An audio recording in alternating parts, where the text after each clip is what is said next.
Okay, hi everybody, and welcome to our pre-full moon webinar for the Leo full moon and also for the Sirius festival. You know, it's a special time of the year when it is said that Sanat Kumara recognizes the entire hierarchy and its new members as well, recognizes them as a united body.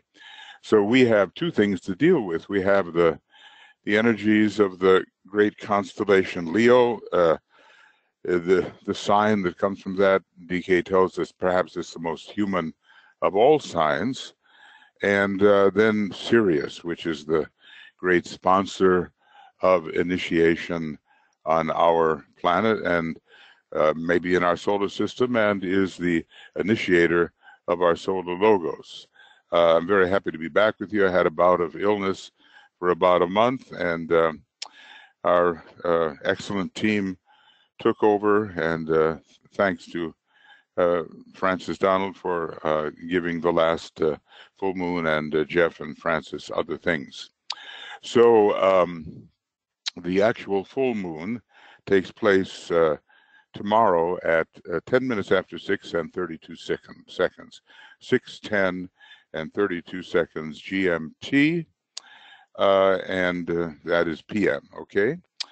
And we, here in Finland, we begin our, Tuija will begin her broadcast for the Leo Sirius full moon at 5:30 GMT. So if you can possibly join us, please do that. And I think the link will be given here in the chat box, I suspect, in case you don't have it.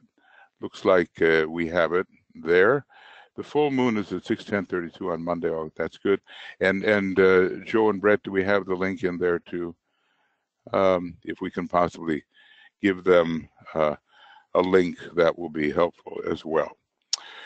Well, okay, this is, somehow one of my favorite full moons. I shouldn't choose favorites, perhaps, but there's something about the amazing sign Leo, which leads in its own way towards identification with the one identity in all of cosmos, and certainly increasing identification with the planetary logos, with the solar logos, and all kinds of beings that expand in an ever enlarging spiral until we reach the one being in all of cosmos. And, just for want of a better term, we call that being the universal logos. So, the big question of who am I is the Leo question. And it's difficult to answer that, and there are all different kinds of answers. At first, we think we are the personality, we think we are the personal human being made up of the three elemental vehicles.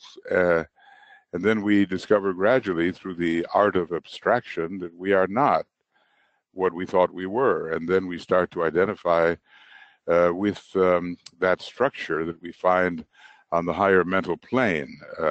We call it the Temple of Solomon in one respect, but it's also called the egoic lotus and the causal body, and just simply the soul.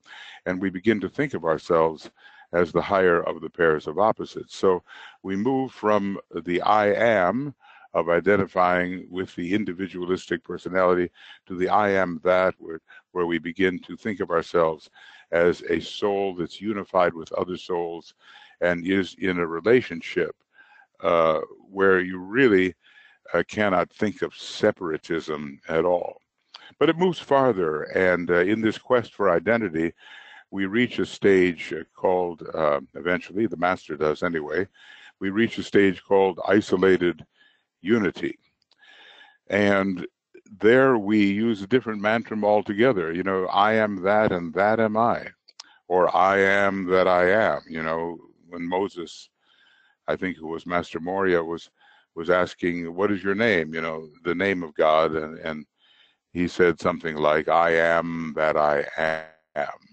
And you could ponder on that for a long time. It's hard to give attributes to that sense of being. The true being has no real attributes.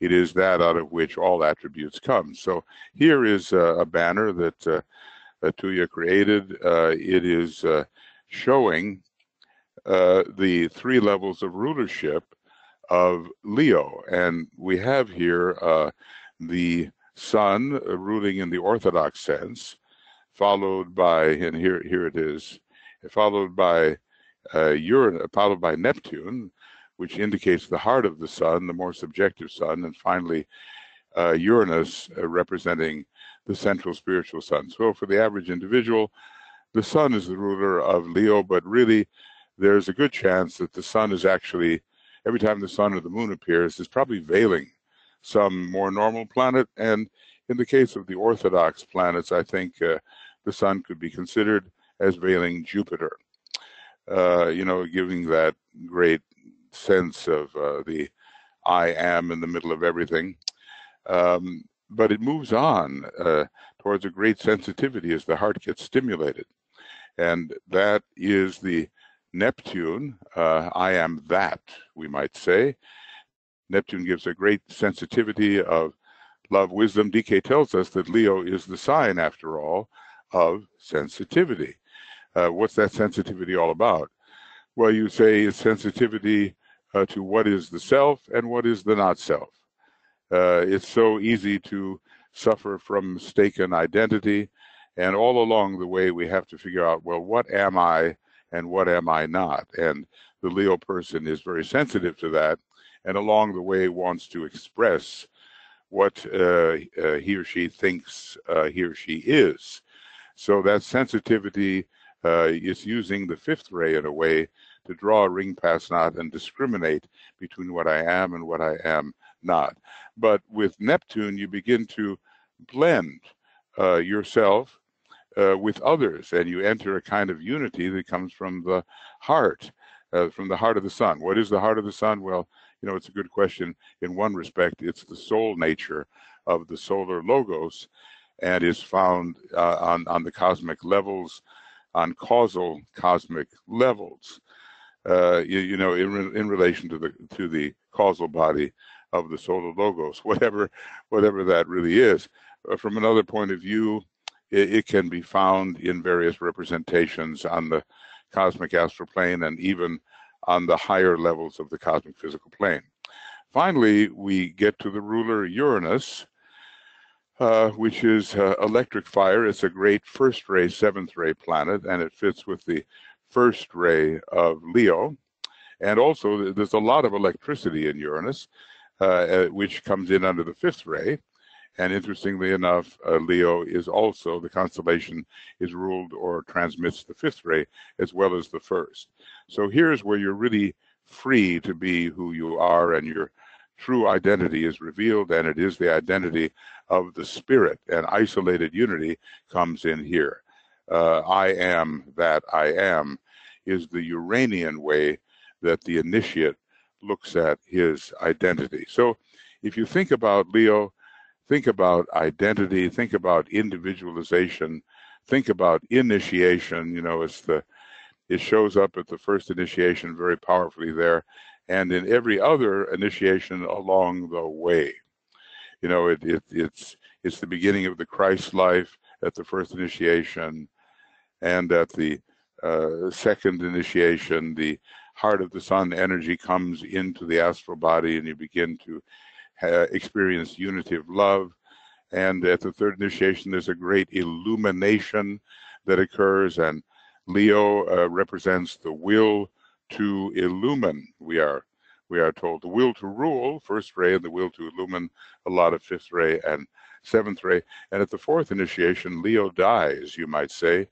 The causal body is destroyed by the scorpionic plutonic forces and by a greater love than can be contained in the causal body. So the normal Leo factors are rendered no longer radiant, they are destroyed.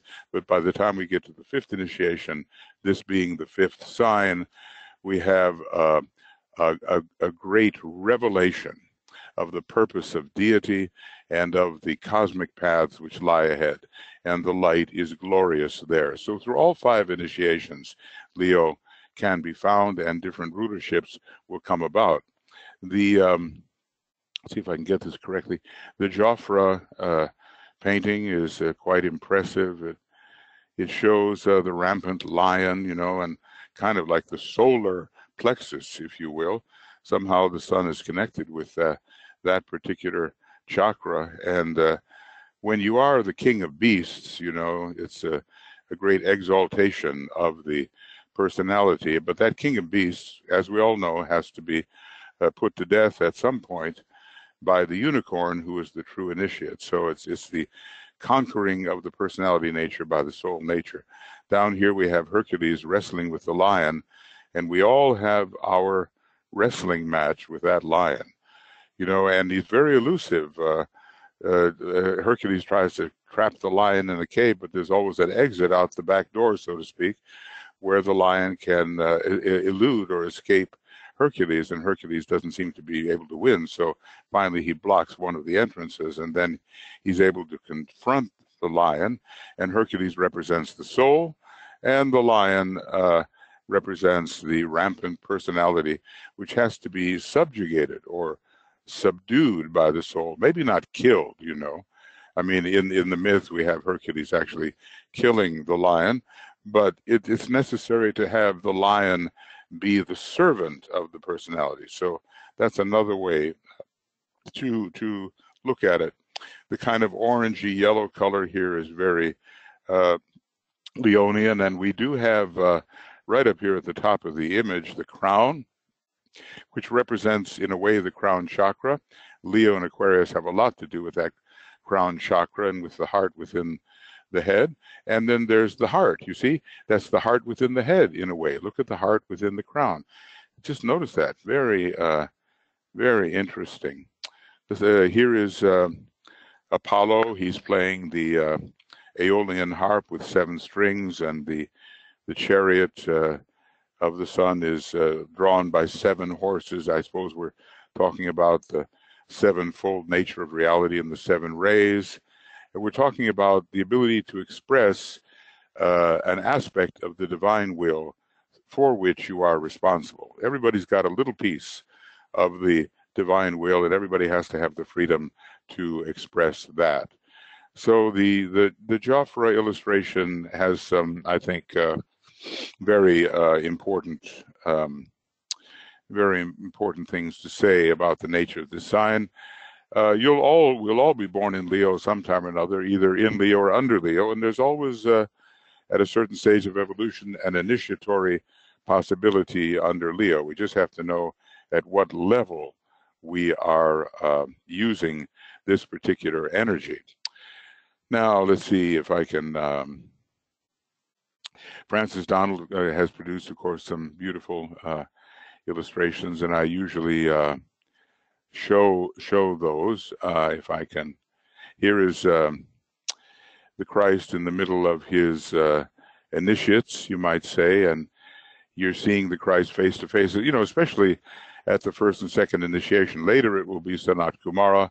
You don't seek Sanat Kumara face to face until the 5th or Leonian or revelatory initiation.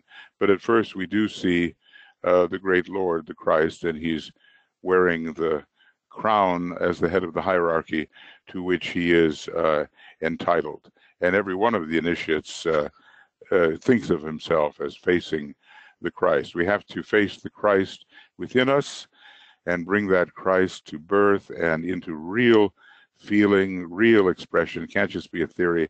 Our heart has to be warmed by the Leonian fire. We have to have the fire in the heart, you might say, and the initiations of the threshold, the first and second, allow that to happen. The heart is stimulated in both of those. Here, Francis says a few things. I'm not going to read it all, but you will be able to go to the Morya Federation Morya Federation at gmail.com, our web site, and you'll be able to find Francis's illustrations there and what he has said about them. And I pick and choose some of the things he said, given the time that we have. Within a great field of Neptunian sixth ray electric blue energy. Now, it's interesting, electric blue is sometimes associated with the first ray, but certainly blue is associated with the sixth ray and the second ray. And we might say that Leo is the most second ray of the three fire signs. Aries first ray, Leo second ray, related to consciousness, and Sagittarius the third ray. The Christ prepares a group for initiation, and increasingly this will be the case. We see him from the perspective of the initiate directly before us, but this is a limitation of the pictorial medium, for since this scene takes place within a state of group consciousness, each member of the group sees the Christ directly facing him. This is a function of group sensitivity. Again, another definition here. The key word for Leo, the Leo subject, and the second initiation. Neptune is particularly presiding over the second initiation and is veiled by the sun at the time that the second initiation is possible. When Neptune, in this case the sixth ray Neptune, it's also second ray, but when Neptune is active in the advanced Leo subject, then emotion desire has been transmuted into love aspiration, with which I'm sure many of us are familiar, and are oriented towards the soul. The entire emotional or sensitive nature is responsive to energies coming from the heart of the sun, and the disciple is ready for the second initiation. And this is coming in from Esoteric Astrology, page 297 and 98. There is also a related theme depicted in the scene before us in describing this sensitivity. DK tells us, quote, "There are to be found numerous stages in which occurs an expansion of consciousness that leads that unit step by step from self-recognition to the recognition of superior selves, to the fitting of himself to be likewise recognized as a superior self, and eventually to the occult recognition of his own superior self, which is our soul, our solar angel, or even the monad at a certain point of development. He comes to recognize his higher self or ego as his true self, and from that stage passes on into group consciousness. So when we start to identify with the higher of the pairs of opposites rather than the lower, immediately the harmony of the group and our relationship with the group and within the group presents itself. Here he realizes first his egoic group and then other egoic groups. These are successive recognitions of who we are related to.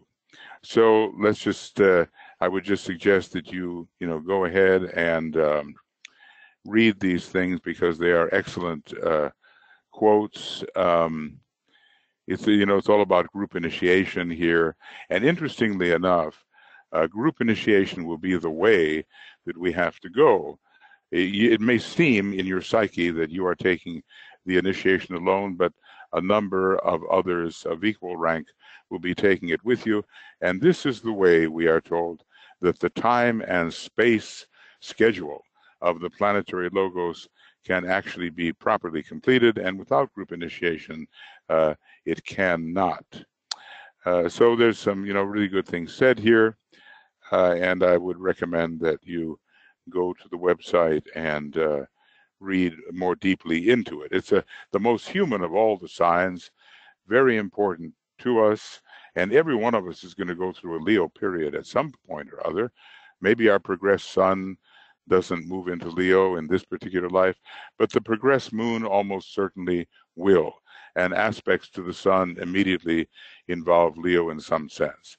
So when we want to expand our consciousness, change our sense of identity, and somehow rule the lower form, Leo is the important sign. Now, we have also here, let's see. Yeah, here is the burning ground image. It's, very Egyptian here, and we see the the great heat arising from the burning ground, which each one of us has to pass before we are able to reach the initiator. It's going to be a tough walk, we might say. When you were dealing with the fixed cross, a lot of things present a challenge to us. Taurus is the blinding light. Leo is fiery pain. And the fiery pain of the burning ground is evident when we have to face and burn away so many of the things that we may have accumulated, which prevent us from really reaching the initiator and his quality of energy.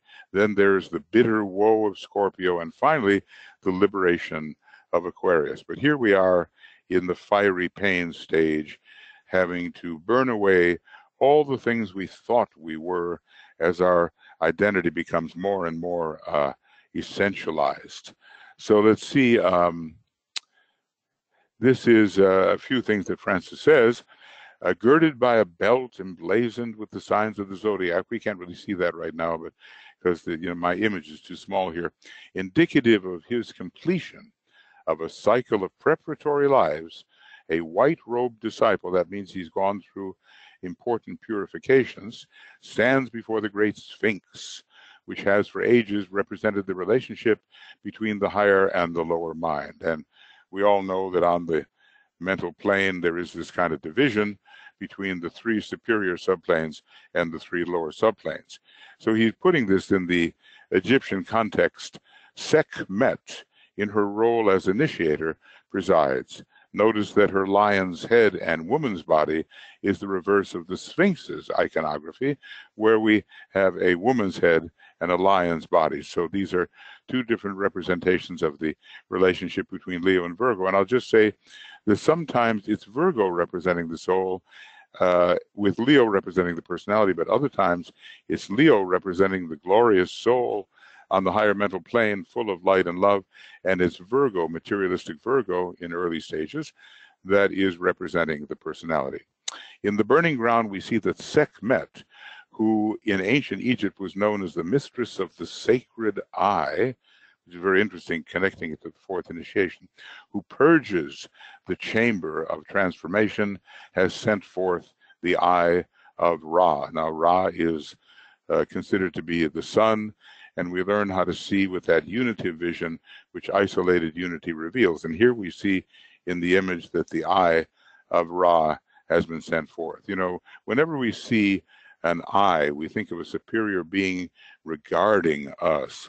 And at the fourth initiation, when you're going to confront Sanat Kumara, who is your initiator, it's going to be an eye that sees you and that you see. You're not going to see Sanat Kumara face to face.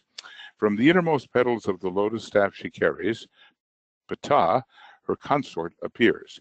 It is said the Sekhmet, quote, polarizes the creative fire of Ptah by burning away the dross. So now there's the one, This is what we do in Leo, in going through that fiery pain.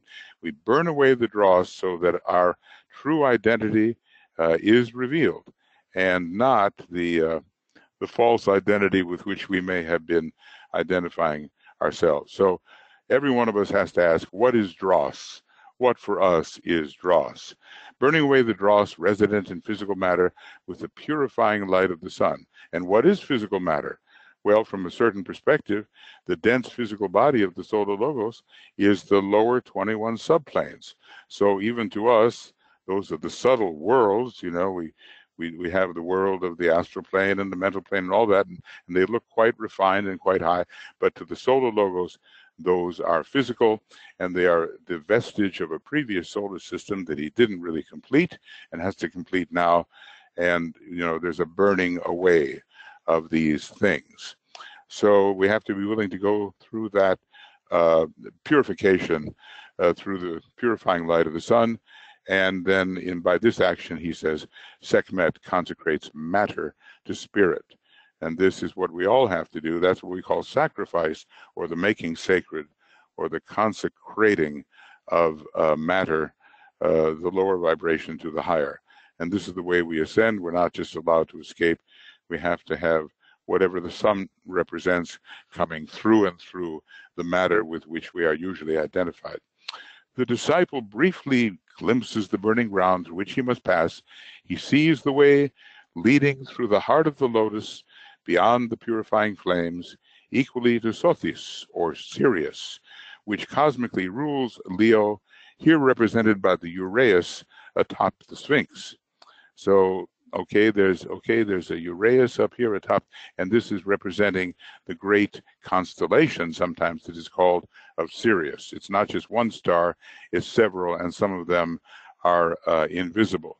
Suffice it to say that great path to Sirius is the path that most human beings, the bulk of human beings, will take, and it's a path that offers special opportunity. And the great Lord, the Christ, will one day, after treading the ray path, take the path to Sirius. He's already, in a way, a Syrian initiate. So here we have what we must pass through and where we are going, all supervised by the great and knowing Sphinx, who understands what is the nature of man and what the man must do to rise into his spiritual nature. Well, again, I'm going to say, Francis says a lot here. There's not time to read it. I'll just read a couple of things that DK says from Esoteric Astrology, which Francis has included. Man is the path itself, and also the pilgrim on the path. The pilgrim is always the monad. Thus does he burn, and is also the burning ground. So man and the fires of man are the burning ground, and the burning ground is released within us as the lower and the higher fires confront each other, and we learn how to make our electrical nature similar to that of the door which separates us from higher life, and then we can pass through. Here's a couple of other relevant quotes. It will be found that before the door of initiation lies the burning ground, which all disciples and initiates must tread. The Leo subject. So who is that? If you have the sun in Leo, if you have the ascendant Leo, and maybe if your progressed sun has moved into Leo, then you absorb that energy and can do Leo things. The Leo subject treads this burning ground with will, which doesn't necessarily mean self-will, and self-effacement. Finally, the Leo person learns this sense of proportion and learns to get out of the center of his own picture and to simply become the tiny point that he is. And another thing said here from Raised and Initiations, 4 of these initiations are related to the door of initiation as occultly understood, and with the interpretation with which we are familiar. These 4 are related also to the electrical fire by friction of which that door is constructed. See, door is just a symbolic term. We're dealing with electrical phenomena, and which spreads to and creates the burning ground across which the initiate must 4 times move in order to enter through that door. Finally, he takes the 4th initiation, the causal body is destroyed, and he's coming into a great revelatory experience where the way ahead is seen. So, and as I say, there are other things you can read here and things about geometry which are very interesting. So do go to the Morya Federation website, and of course, if you want to study with us, deep opportunity to study occultism, and it's necessary too, because in the future days, the banded esoteric organisms, the esoteric schools, will offer initiation to its graduates when the Christ and the hierarchy again return, along with the Masonic organism and the church organism. So this is one of the 3 lines of endeavor, and as long as the wonderful information, the wonderful teaching has been given forth by Master DK with the permission of his master, KH, and the Christ, and naturally Sanat Kumara, we should take advantage of it. It's just like an amazing gift, and humanity needs it in order to be shown the way through and the way out of the present glamorous and illusory impulse, which holds great danger for humanity as a whole. So we are carriers of the light, the will to illumine in Leo. We have to bring that light to others so that it becomes possible for them to tread the way which leads to liberation and help others to do the same. Okay, friends, so now I think, having said enough, maybe too much, who knows, it's time to do our meditation. So this is the solar fire, pre-full moon meditation, which I always offer when I can. And it has an additional astrological quality to it. We get into the energies, and when Tuya presents tomorrow, it will be maybe a little different sort. We will have image and music and all the things we usually do have to make the experience of the actual moment of the full moon more living. Okay, so we're in a day of, you might say, dedication. Okay, so we're learning how to drop things out of our way so we can receive the impression of the growing Leo energies. It's not an easy energy, you know. Sirius is so powerful at this time as the sort of supervisor of the sign Leo. Anyway, Sirius is known as the scorcher, which is excessive fire, and it burns away all the dross. But obviously, there is fiery pain that we experience as the dross is burned away. So we have to be willing, there's that word having to do with the first ray, we have to be willing to pass through this pain to be restored to what we really are, and not have a state of mistaken identity, which is, of course, a glamorous condition from which it is hard to recover. You know, we think we are something we are not. We get inflated, or we minimize ourselves. We don't have a true proportional view of ourselves. In that sense, the sign Libra is a corrective to the abuse of the sign Leo. And then, of course, we're moving into that day of safeguarding, 12 hours before the full moon, 12 hours after the full moon, and we are receiving and we're holding and we're being sensitive to the energies available, especially the energies of the Sun and Neptune and Uranus, and in general, the Leonian, Sirian energies. It may not be until the third initiation that we can really consciously feel these Sirian energies, but they are already making their impact. So we begin by withdrawing, standing back, doing this in the imagination. We withdraw our consciousness step by step from the personality and its vehicles. So it's the old formula. I may have a body, but I'm not the body. I have the electrical field, but I'm not that. I have the feeling, the field of sensitivity, the astral body, but I'm not that. I have the thinking principle, the lower mind. I can use it, but I'm not that. Not this, not that. What am I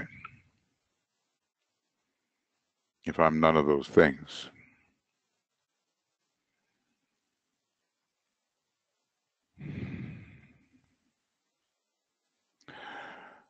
So it turns out I am the observer of those instruments, and ultimately the observer turns out to be the monad, or our identity as the pure spirit. But on the way there, we have to work with soul culture.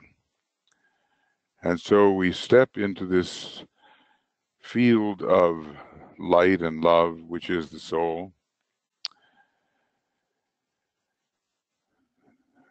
At first, we are the soul, the consciousness, which is immersed within the everyday reality, so to speak. We are the observer of the personality fields, but then those things fade out.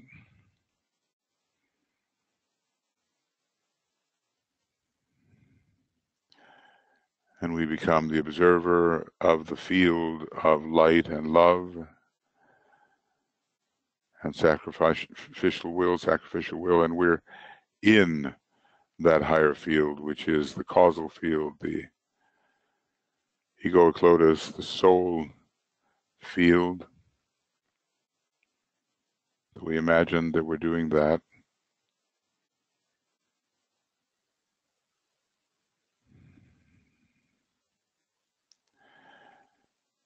As if the real world we're in is a world of splendid, revelatory soul light and unitive, harmonious love.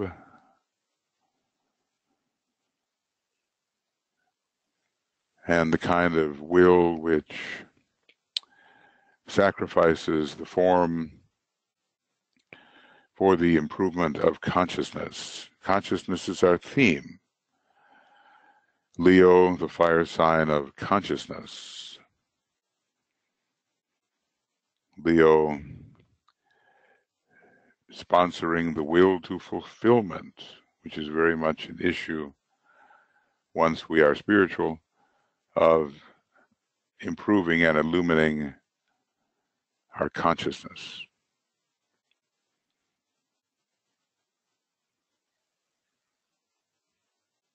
So we get the sense of being something else other than the habitual personal self. And we're the withdrawing consciousness, and we're in that soul field, and we get the sense of all the others that are there too, in kind of a group soul, a relationship of many consciousnesses, which is really, finally, if we could see it and understand it, only one consciousness. It's not like you can really divide consciousness. There's the one soul, the one consciousness, and all of its different temporary aspects. So we are as if the soul on the higher mental plane. The as if technique is very important. Give yourself permission to feel those states of identification. And we are linking up in the soul with the spiritually minded people all over the world. Somehow through the heart and soul, we link with the men and women of goodwill, wherever they may be expressing themselves, in whatever country. Somehow in soul, we are connected with them. And of course, with those practiced servers, the new group of world servers.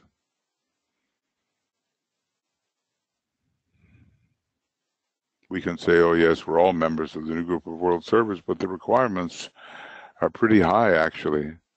And a real member of the servers will be at least an initiate of the second degree. So we may be a man or woman of goodwill, but to be a true server is a task. But we merge with imagining, the true servers found in the different countries of the world, and somehow in the soul, in that sense of consciousness, we are one with them. And try to impress that upon your consciousness, to realize that oneness which is so elusive. DK says if you really want to know what identification is, You have to learn to identify completely with at least one person.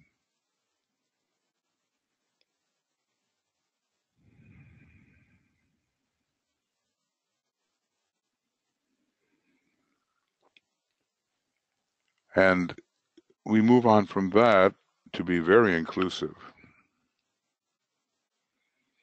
and somehow expand our heart so that we can include all human beings, whether we like them or don't like them. That's not the point, whether we agree with them or don't. In the soul, we embrace all human beings, whether they are in the body or out of the body, and that's some billions.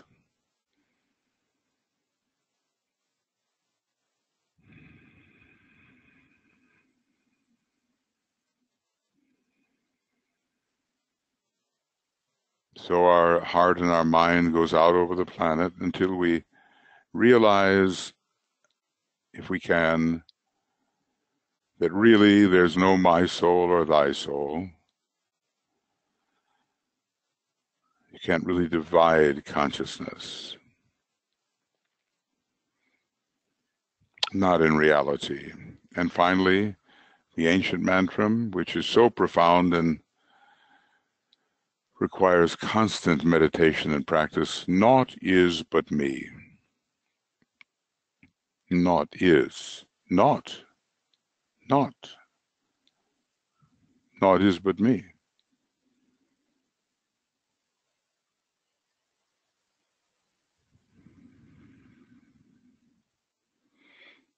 Whether we're talking about the humblest form of life or even an apparently inanimate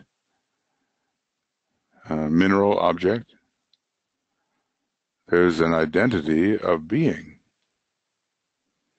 So there's a wonderful little sentence or mantra that you can work on, even, when you're doing something else or you have a couple of minutes break. Naught is but me.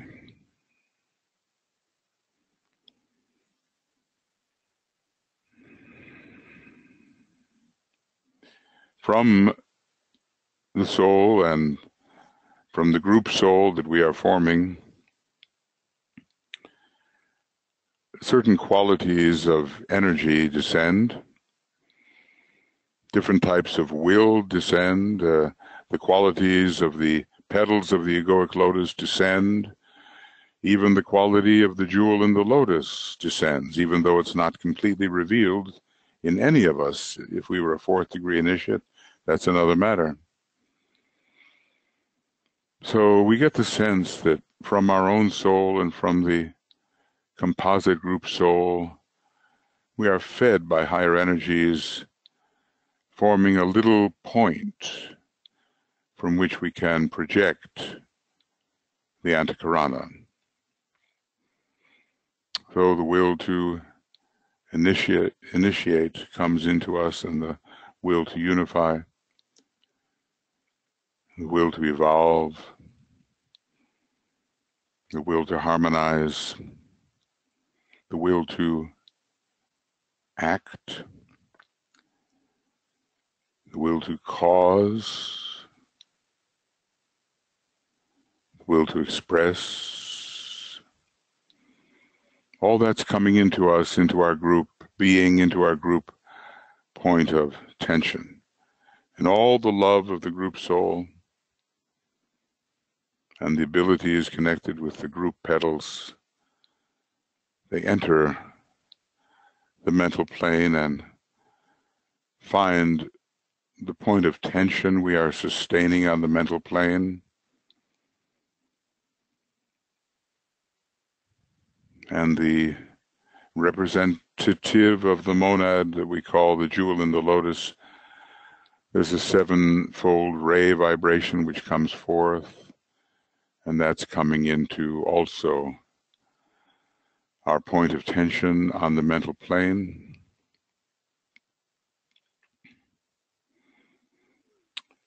And from that process, if we can feel as if the soul is really sponsoring the empowerment of the individual. We can visualize arising from the imaginative powers of the astral body this beautiful rainbow bridge, however you want to visualize it, but it has all the 7 colors, the 7 rays, with 2 of them more pronounced than the others, but you have them all.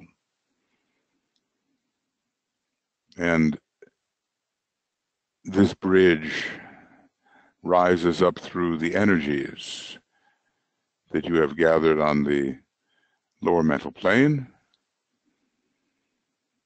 and it rises symbolically with the 2 major colors emphasized,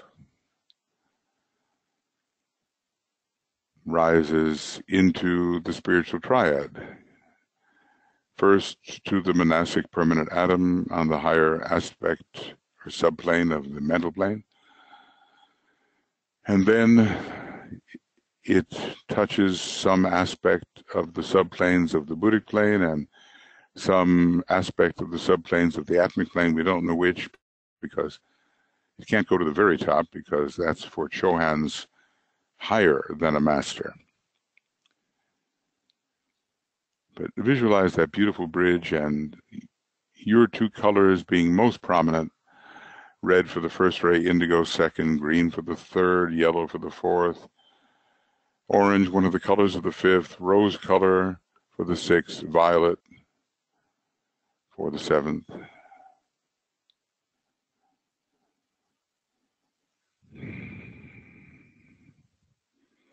At least we visualize this. We may not, in fact, be touching these high spaces, but the visualization will help, and there will be a response to our visualization, and the higher energies will come forth to meet our rising stream of light, and eventually a great revelation will occur through this building of the Antakarana.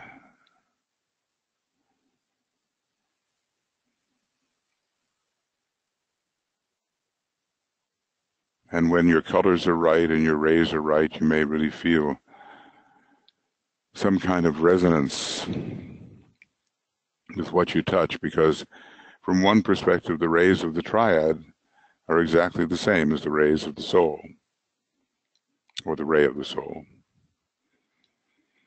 The permanent atoms of the spiritual triad carry the same ray as the soul ray.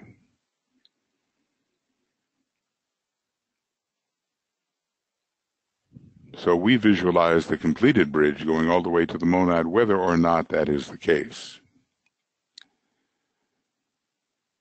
And these higher realms are opened to us and will give us wisdom, knowledge, a higher energy.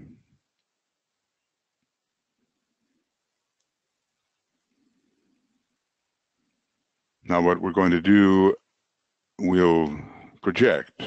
That's the third phase of building the Antakarana, where we'll project a line of vivid light along the Antakarana. We are imagining it traveling along our dual colors, and we will use the second ray word of power, which will apply to everybody, especially at a time like this where Sirius is the cosmic Christ and Leo is so concerned with the second aspect of divinity.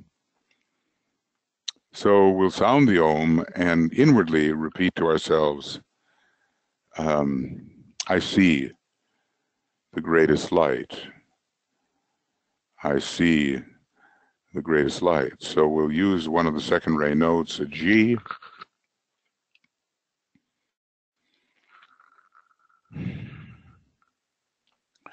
And we visualize rapier-like, that vivid line of light rising along the Antakarana until, in a way, we, at least visualizing, we touch the spirit. Inwardly, I see the greatest light. Outwardly, the Om 3 times.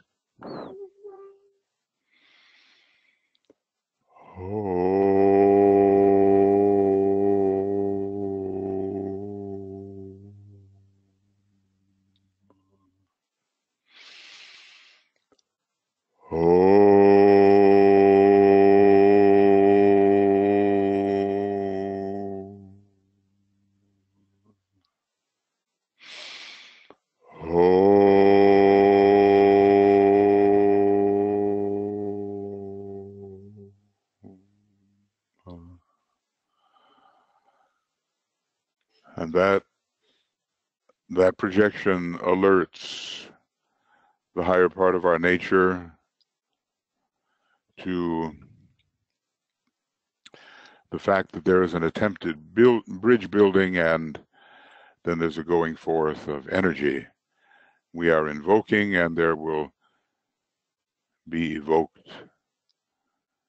a response. There's different ways we can meditate here, seeking greater light on the subject. And we can imagine that as we are working here, down the Antakarana will come. And there's really no up or down, in and out, and all that. But for the sake of our visualization, we have to use those terms. Down the Antakarana will come the answer, which will carry the higher energy.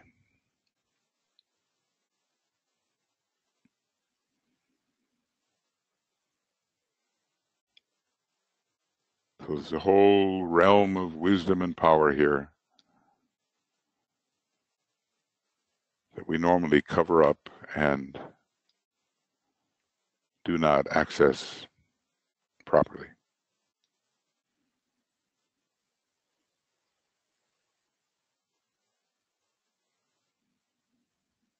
So this is alignment. The alignment is the beginning, the alignment is the end. And we've, at least imaginatively, we're entering the world where the masters are found. They focus within the spiritual triad, just as we normally focus within the personality. The spiritual triad is the personality of the monad. That's where they focus.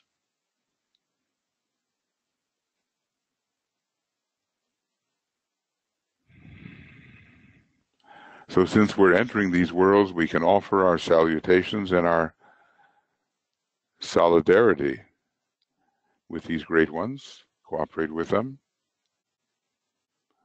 And that's what we'll do using that same note G, which sometimes it is said that our second ray solar logos is sounding that note. You know how the scientists are picking up the vibrations, the notes of the various entities. So we're going to offer our solidarity, our cooperation, our salutations to the great beings with whom we seek to cooperate.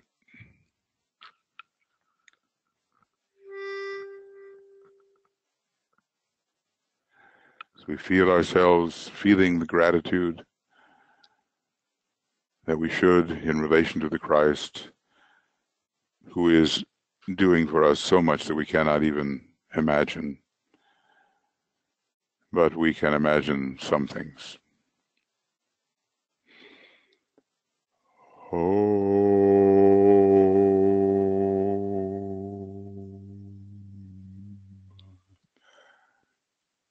Salutations to the Christ, the Master of all masters.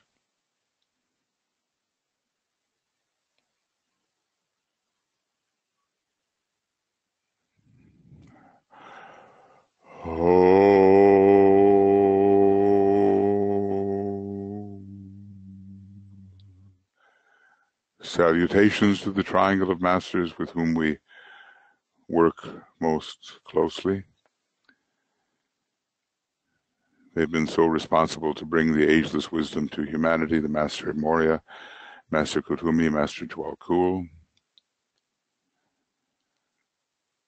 So one at a time we express our solidarity and appreciation.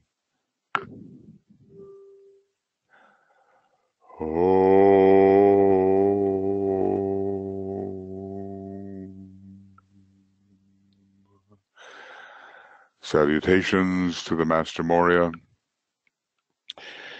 the head of all esoteric schools and organizations.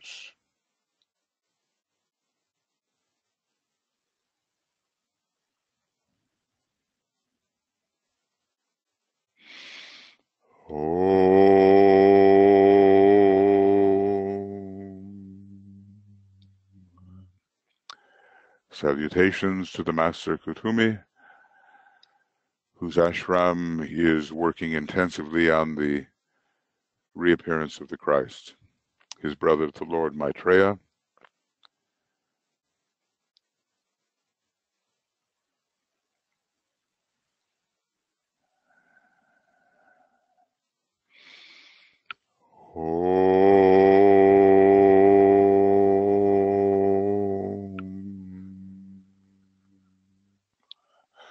Salutations to the Master Jwal Kul, the messenger of the masters, the messenger of the hierarchy, who has given us the blue books and so much of what we received through Madame Blavatsky,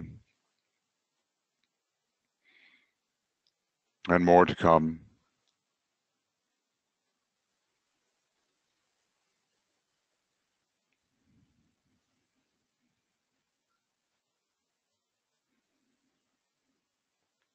So we work together on the triangles and goodwill and in spreading the teaching, and thus declare our solidarity with Master DK. And now think of your own master as you conceive him to be, or as you know him to be, and we express our solidarity with our own master.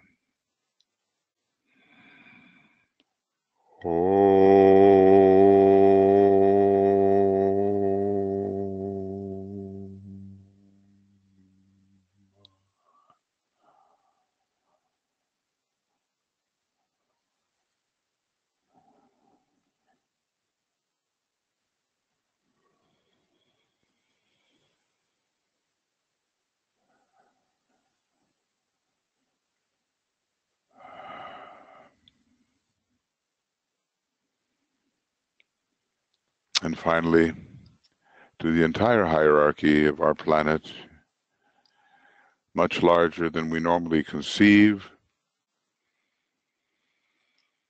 we offer our salutations to this great second ray body that is seeking to illumine humanity and develop humanity and draw humanity, spiritually speaking, back home.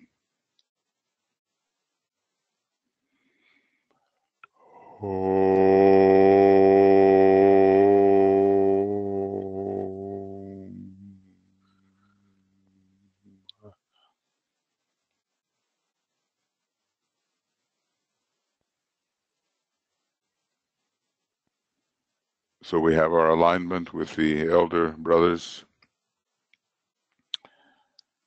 and we try to appreciate their task and carry out their plans according to our capacity here in the lower worlds. But of course, they are inspired from on high, from Shambhala, the center where the will of God is known.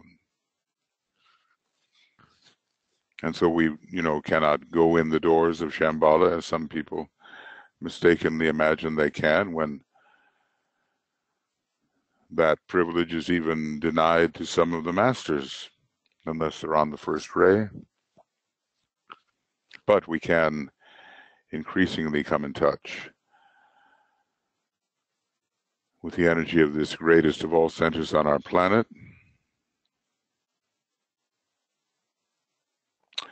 So we're going to, as a group, sound a long inner silent Om and try to feel ourselves individually and as a group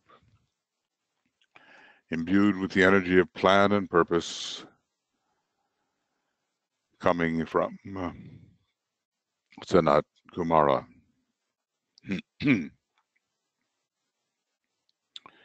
Inward Om.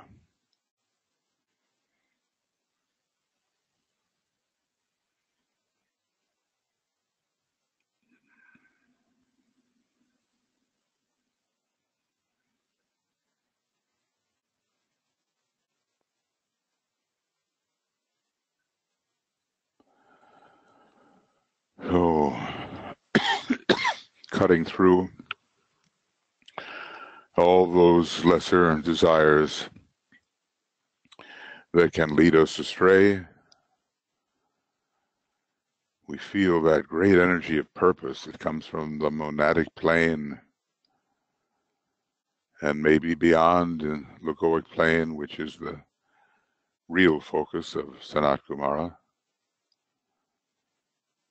We want to remain aligned with the will,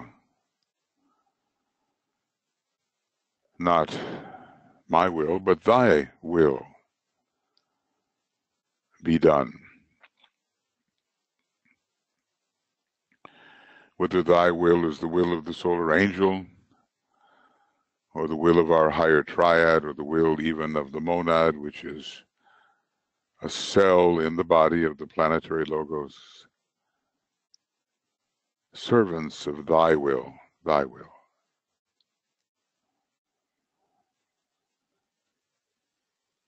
If we're aligned with purpose, many things shall be added to us. So every day let us reaffirm our purpose. And basically, I have no other life intention. It's the reappearance of the Christ, contributed to in many different ways, and the externalization of his hierarchy.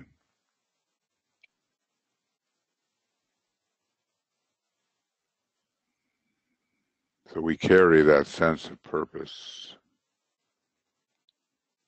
It's kind of a first ray, second ray thing. Comes from the monadic plane. Every day we should be aligned with purpose. If we can remind ourselves and be so.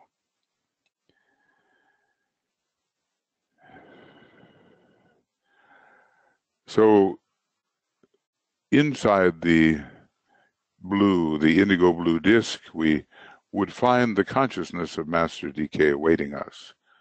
Let's imagine we all come together at a brilliant point of light and love and spiritual sacrificial will.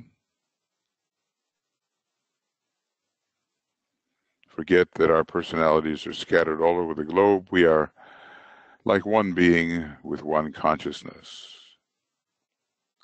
And we come together accordingly.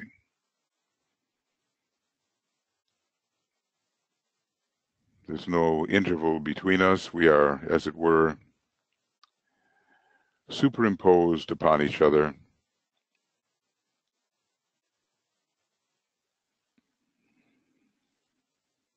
Before us, the golden pathway leading into the indigo disk.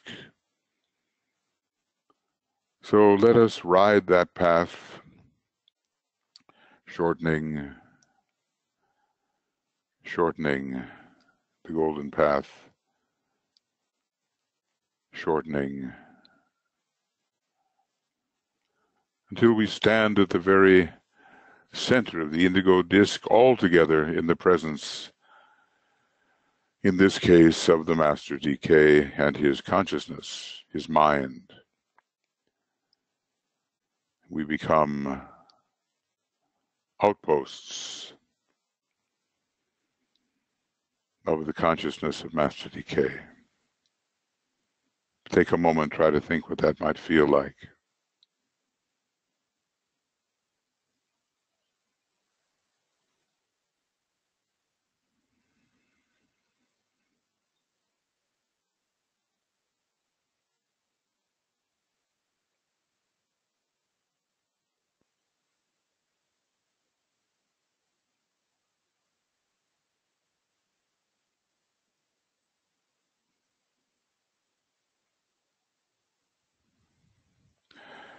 So we're going to journey with Master DK and his knowledge of the planets and the constellations, the stars, cognizing that we will meet the sun in various aspects as we're on our way to the constellation Leo, imaginatively. The sun is the central star of our solar system. It's a great vehicle of expression for Leo. Maybe we pause, but perhaps realizing that the sun may veil Jupiter in the normal sense, the great largest planet that could have become a star and is the planet most closely related to our sun and the solar logos. It stands for so much.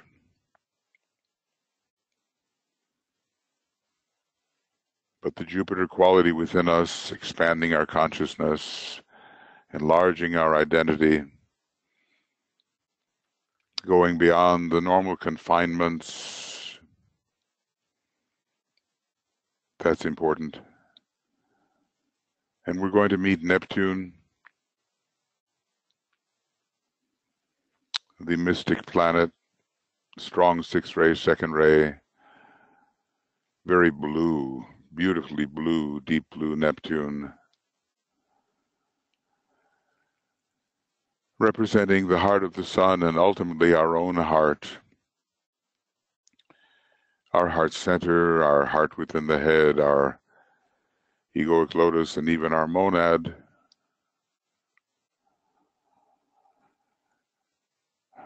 All of them are hearts in a way.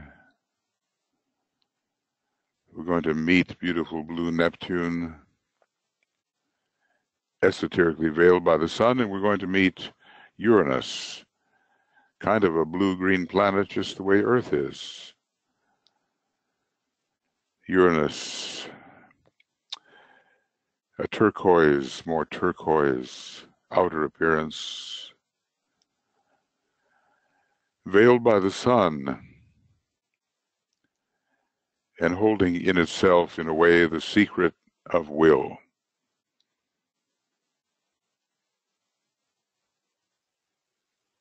When we deal with Leo, we meet these three planets.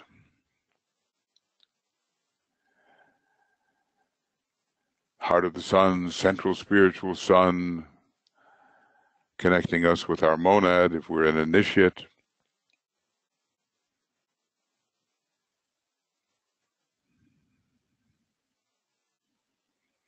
Different levels of identity we're going to encounter with these different planets. But they are alive and well and active now, and their energy is here. We have to learn how to use the solar vibration, the expansive Jupiterian vibration, the sensitive, transcendental vibration of Neptune, the electric fire of Uranus,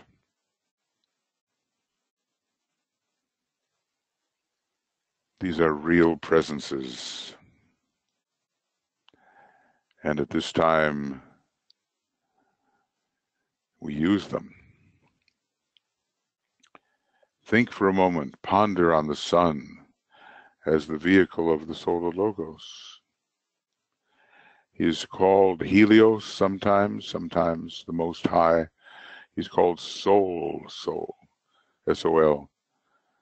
And interestingly enough, in the C scale of music, Soul is the note G that we've been using as a second ray note. He's the one who stands isolated, in isolated unity, he who stands alone.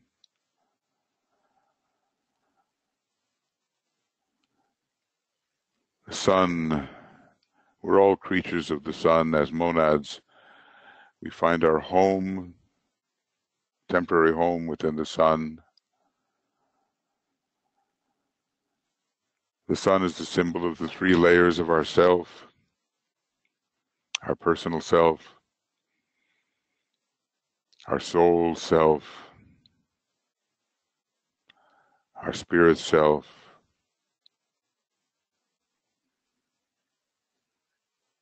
We have to internalize the sun. We have to become solarized.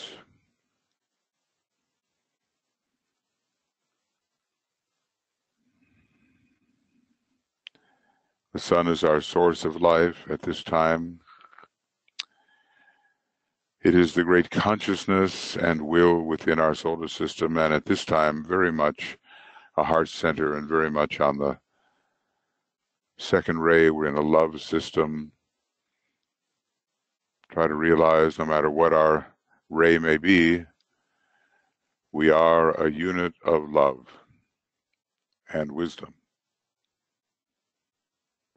Whatever your monadic or soul ray may be, you belong finally within the second ray sun. So we have to develop love and wisdom. Whatever part we play, it's all done within the nature of love and wisdom. Our true home is within the sun.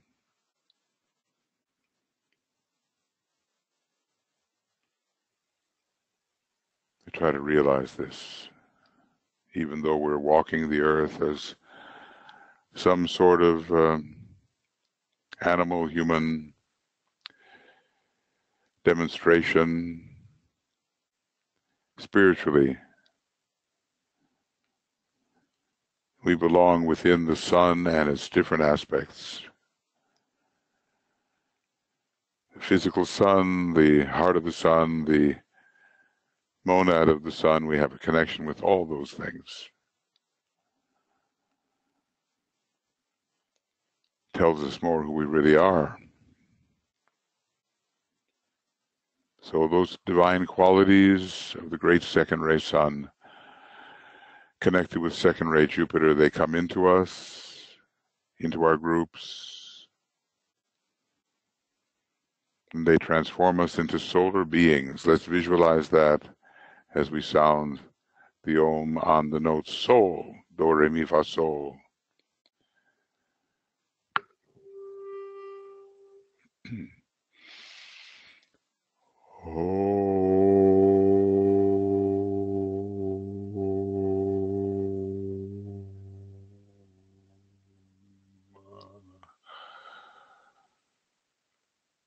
During these days in Leo, Sirius, think of ourselves as a creature of the sun. But we have a lot of love too, and that comes in through Neptune, the heart of the sun. Neptune, the home of the solar flames. So Venus leads to Neptune. Venus is our soul, and Neptune has a lot to do with the Lord of Venusian love, with the Christ, and Sanat Kumara is called that as well, and with the heart and the head center. So let's try to feel that transcendental Neptunian love, that compassion, which comes to us when the heart of the sun is opening the various hearts within our nature.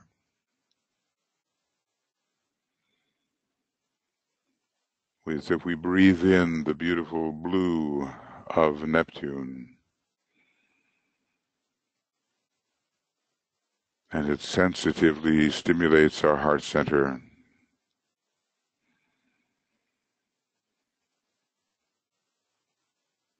We understand because we have broken down the boundaries between ourselves and others, and we identify with them. That's a very Neptunian thing. We identify as them. So let the love rays of Neptune come into our nature and into our groups.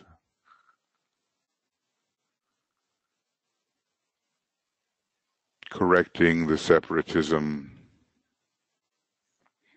the great sin, the heresy of separateness, correcting that, so we know we are all really a part of each other. We'll sound the Om with that kind of realization that we are all really a part of each other.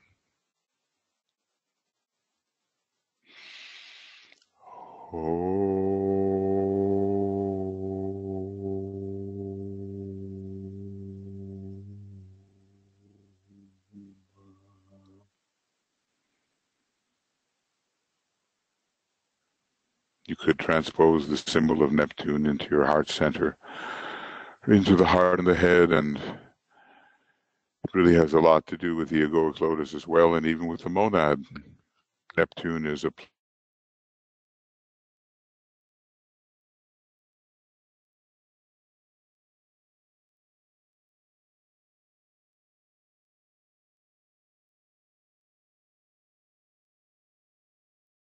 But then there's electric Uranus, ruling the highest expression of Leo.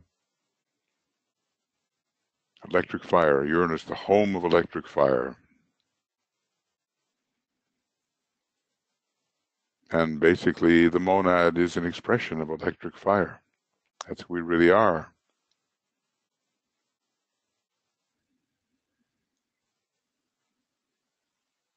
So the will of our solar logos will be conveyed through Uranus. And we will become a unit of will eventually, whatever our ray may be. The will of the planetary logos will be expressed. The will of the monad will come into the personality nature, the already soul-infused personality nature.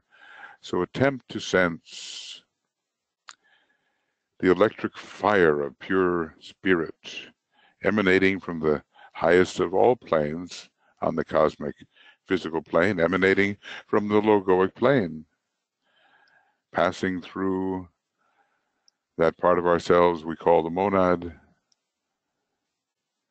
comes from the sea of fire, passing through the monad, through Atma Buddhi Manas, the spiritual triad, into the jewel in the lotus, and finally expressing purpose fully through the central jewel in our crown center, and the crown center of all, and through all of the jewels and all of the centers, the highest will makes its descent, ruling the head center, but grounding itself at the base of the spine as well. We sense that flash of occult oneness.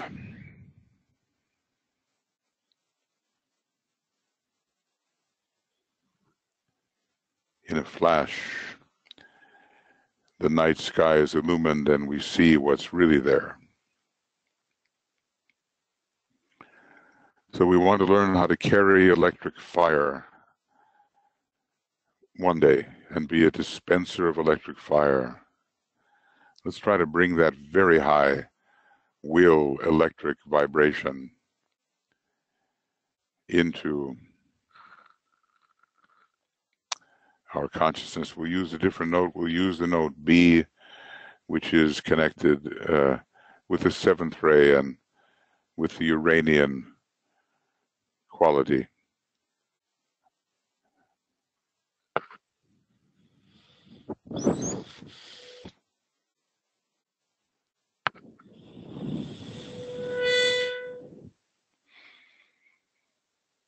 So imagine this coming into your nature and into your groups and vitalizing everyone with the fire of will.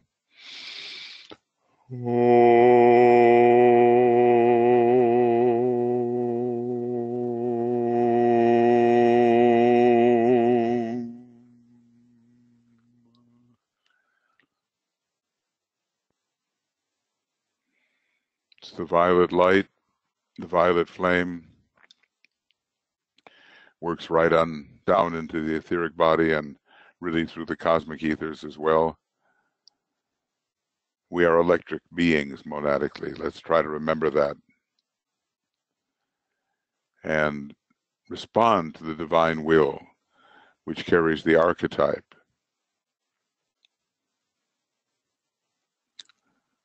So here we are attuning with our solar logos, a great heart center. We're attuning with 3 planets that represent him: Jupiter, Neptune, and Uranus. Then we, in imagination at least, attempt a very high connection. 8 light years away is this amazing, brilliant star, Sirius, so prominent in the mythologies and philosophies and science of ancient civilizations, especially Egypt more modernly. The whole development of their spirituality is centering on Sirius. It's the cosmic Christ in a way. It's got a powerful 5th ray soul, but probably 6th ray, 2nd ray monad. We're tuning in imaginatively on the sunshine of the major sun. Just visualize Sirius, the home of this great life, who is the teacher and the guide and the initiator of our solar God. Maybe sometimes we just look in the sky and say, ah, there's Sirius, but do we go deeply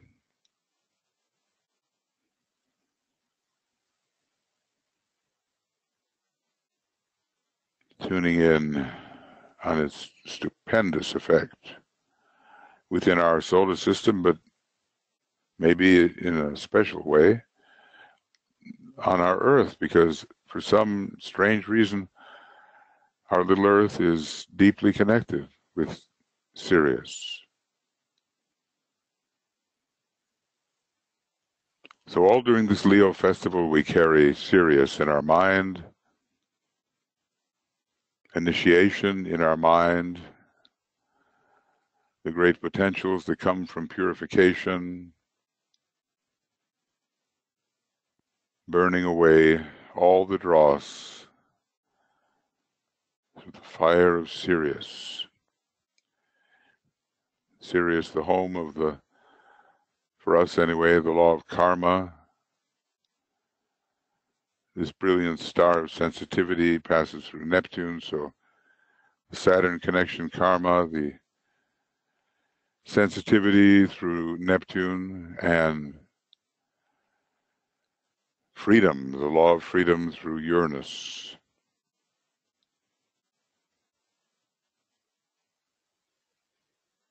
So we have Sirius in mind.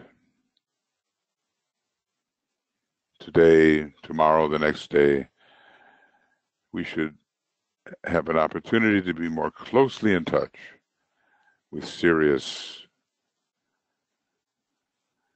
than at any other time of the year. So let that energy of karma, of sensitivity, of liberation, freedom, stream into our consciousness. You know, the Franklin Roosevelt, he enunciated these 4 freedoms, you know. He was connected, he was an Aquarius person, strongly connected with Uranus, and hence with the law of freedom that has its origin on Sirius. So let's bring in, of course, imaginatively, the Sirian vibration into our individual nature and into our self as a group, the larger self. We'll use the G again, denotes soul, and we'll sound the Om and bring in the Sirian vibration, which will purify us through fire. and allow us to really tread the higher path, starting with the third initiation.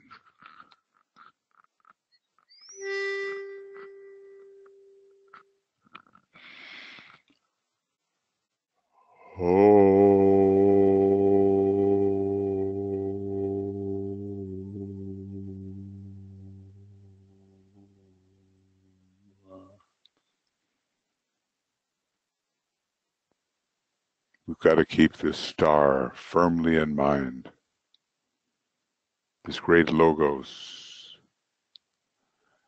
the higher lives, firmly in mind at this time. To think of Leo is not enough. It's good, it's not enough. Sirius goes with it.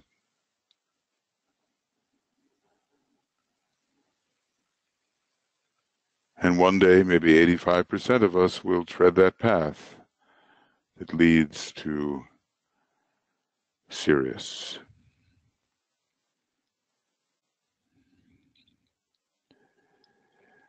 So now we're going to open ourselves to Leo, the powerful constellation at this time. The light of the soul is the light that comes from Leo. It always reveals to us a higher entity, a higher consciousness. This light of the soul, a reflected point of light logoic or divine. The light diffused in Cancer focuses and reveals eventually a point. The dark light becomes the point. Every being is really a point ultimately. And we find the point we are, and we discover that all points are finally superimposed. They are the same point.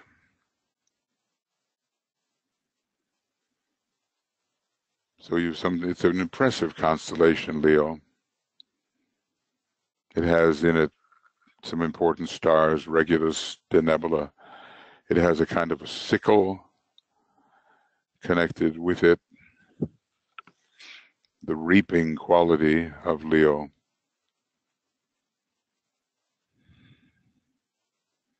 It carries that first ray of will, the fifth ray of science. It defines our identity.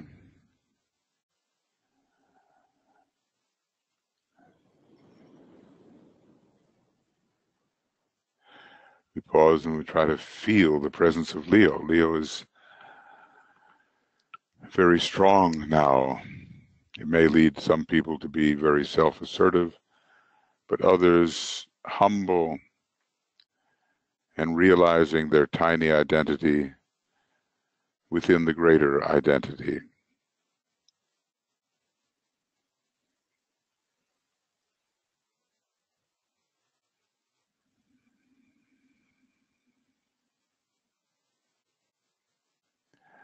And so, as we maybe visualize this great constellation,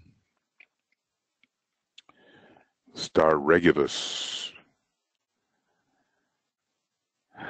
in the latter part of the sign Leo at the moment, Regulus, the law, regulating our energies. The king rules, we are the king. We don't let our personality, the subjects, get out of control. And so, although we could meditate on I am, and we could meditate on I am that, instead, we're going to take that higher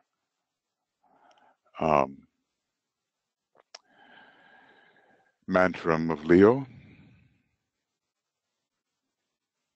and ponder in silence, I am that, and that am I. I am that, and that am I. So we will have some silence here and see what we contact when we ponder on that, and maybe how it can be used in this world where so many people are running around not knowing who they are. I am that, and that I am, or that am I.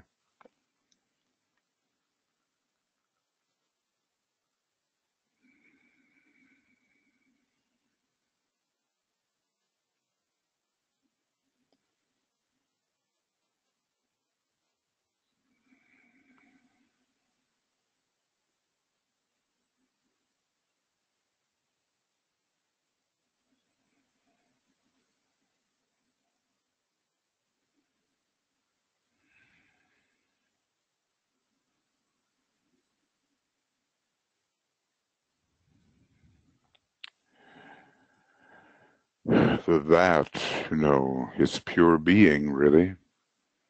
If we can fathom what that would mean, I am pure being, and pure being am I.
It's the finding of the one identity.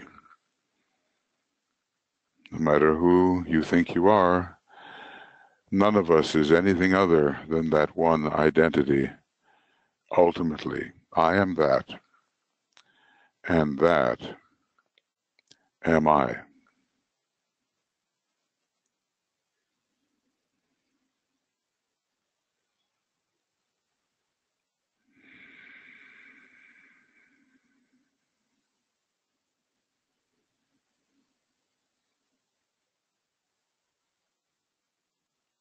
And the veil can lift, and the limited state of illusory consciousness, which made us think we were just one small thing, can lift, and you can find yourself as the being out of whom came all things.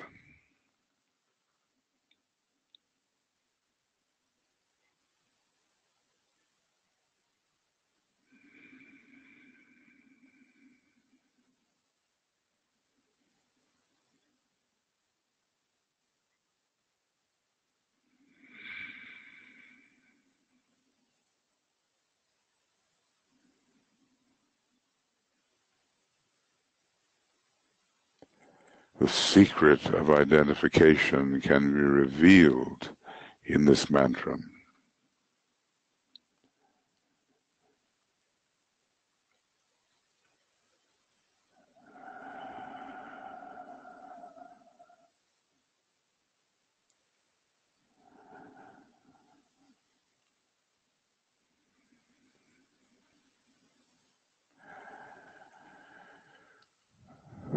So it's a great mantram of abstraction. I am that, and that am I. It's for those people who are searching for their real identity.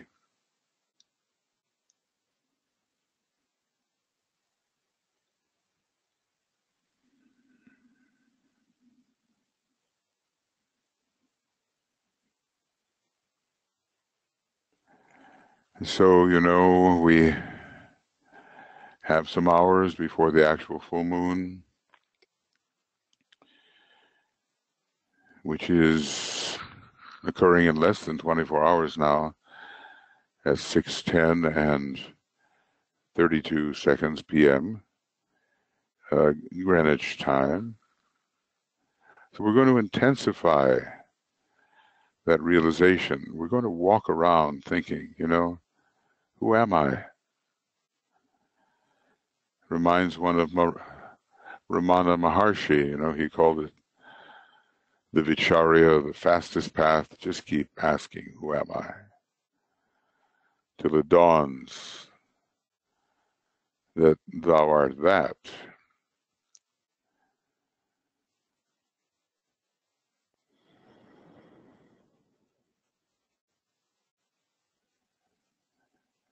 Very powerful energies burning away all of our mistaken identity. And the heart can detect it. Leo rules the heart. The heart has to be open and can help detect the presence of that.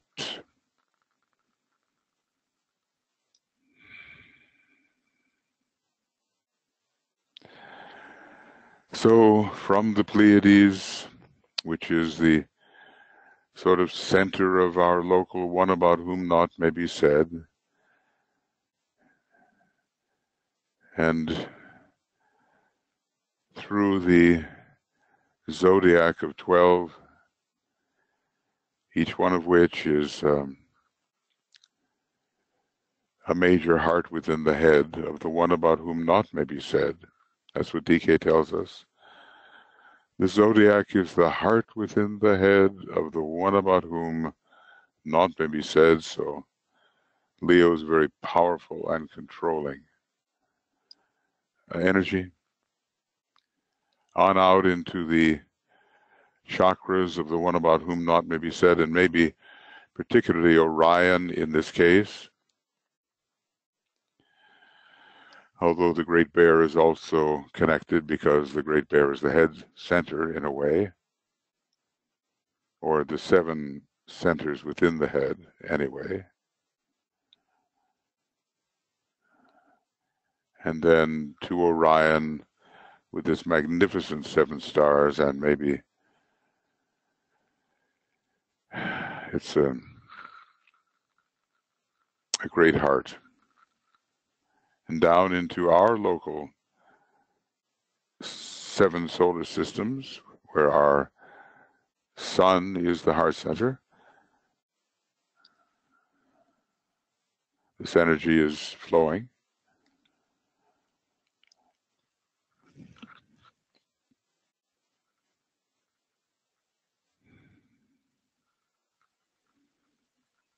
Into the sun and into Jupiter, second ray Jupiter, second ray monadic Neptune, and Uranus, which interestingly is the planet which conveys the Sirian energy. Very interesting. This great Leonian energy descends and finally into Shambhala, our planet, and through every monad and soul, animating all the chakras, touching particularly the jewels in the lotus. There's the jewel in the egoic lotus, but also a jewel in every lotus, bringing the will down. We can finally find out who we are as a soul and a spirit. We want to have that knowledge. Without it, we're just wandering in the wilderness, thinking we are some personal being, but our real nature transcends that.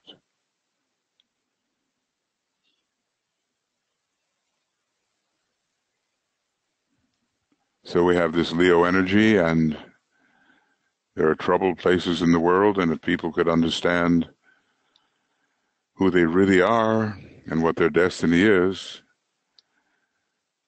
the wars and the frictions would cease. So we try to send to some place that we may choose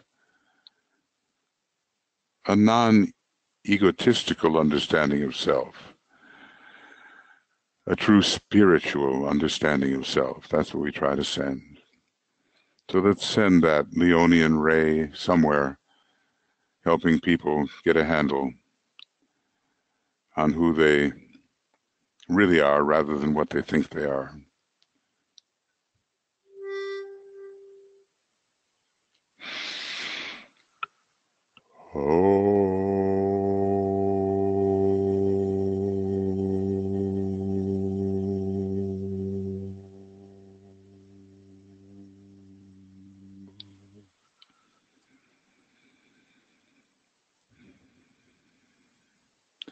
These energies are very powerful, and we must cultivate them and hold them and distribute them. It's a major task for us over the next several days, and especially as we approach the full moon, then we distribute what we have received. So this is our meditation, and we're going to close with the sounding of the great invocation and the holding of that point of tension as we move towards the actual full moon, and we are offering that broadcast, as you know, at 5:30 p.m. Greenwich Mean Time. So let us sound the great invocation and prepare for intensifying our sense of being, pure being the one identity, being an emanated aspect of the one identity. But let's finally somehow understand who we are, if we can possibly do that. From the point of light within the mind of God, let light stream forth into the minds of men. Let light descend on earth.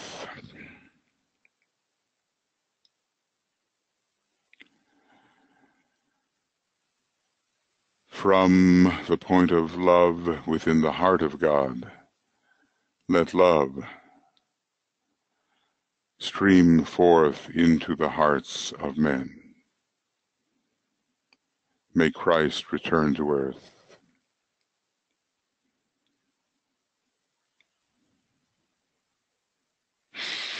From the center where the will of God is known, let purpose guide the little wills of men, the purpose which the masters know and serve.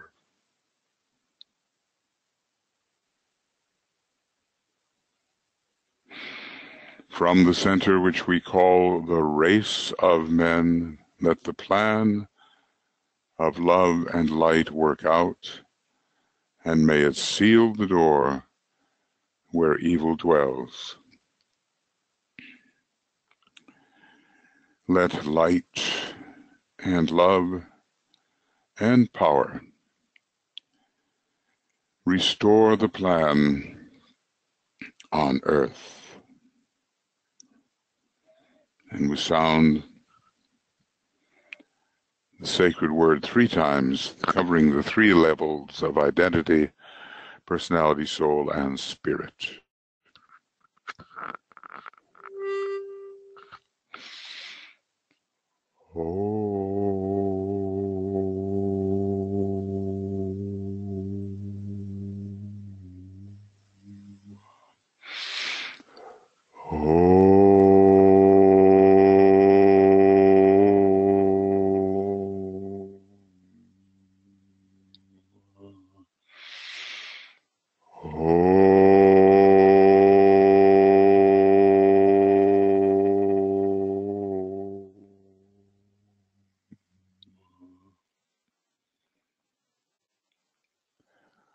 So friends, we hold our point of tension, we intensify our point of tension, we move towards the full moon a little after 6 p.m. GMT tomorrow, the 7th, well, tomorrow for us, and if different places in the world, different times, and we come together as a group, intensifying the love wisdom of the Solar Logos, the second ray soul of our planet,